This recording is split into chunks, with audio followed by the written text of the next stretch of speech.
Tere, mina olen Teo ja täna olen ma teinud ühe video sellest, mida teha, kui keegi sind röövib ja kuidas vältida röövimist.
Siin on näiteks näha, kuidas üks mees, kellel on kuldkett kaelas, lihtsalt läheb koju ja keegi proovib tema kuldketti temast kaelast ära rübida.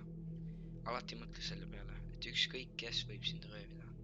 Ta võib olla täiesti tavaline inimene, kes ei näe kuidagi kahtlane välja.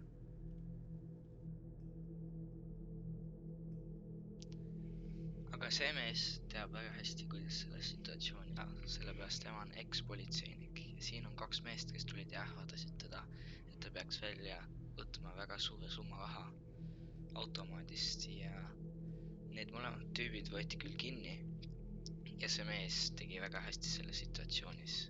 Üks mees läks välja ja ta võttis oma püstoli välja ja ajas teise alla, siis ta nägi, et teine jooksis ära, nii et ta tegi niimoodi, et see mees ei saanud ära joosta ja helistas õigele politseile, et nad tuleks järgi ja arreteeritaksid ta ära.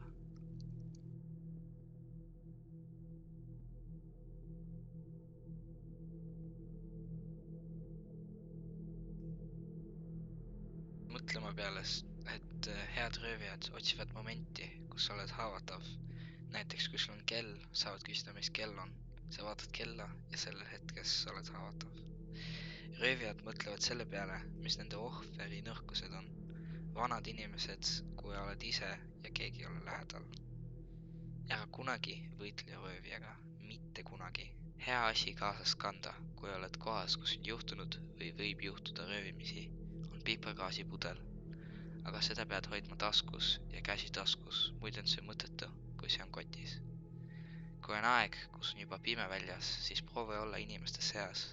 Röövijad vaatavad alati, kas ohver on üksi või mitte. Ja kui oled isegi võõrastega, siis aitab see. Proovi välja näha nii, et tead, mida teed, et röövija ei arva, et oled turist. Hoia raha, telefon, ID-kaart ja nii edasi eestaskus ja mitte tagataskus. Sealt võib röövija lihtsasti varastada ära asju. Ole teadlik oma ümbrusest, ära hoia kõrvaklapid kõrvas, kui jalutad, või tee nii, et ühes kõrvas on ja teine on vaba, et sa kuuled hästi oma ümbrust. Väga tähtis on see, et hoiad oma kehakeelt kindlalt. Tee nii, et röövija usub, et sinuga ei taha tegeleda.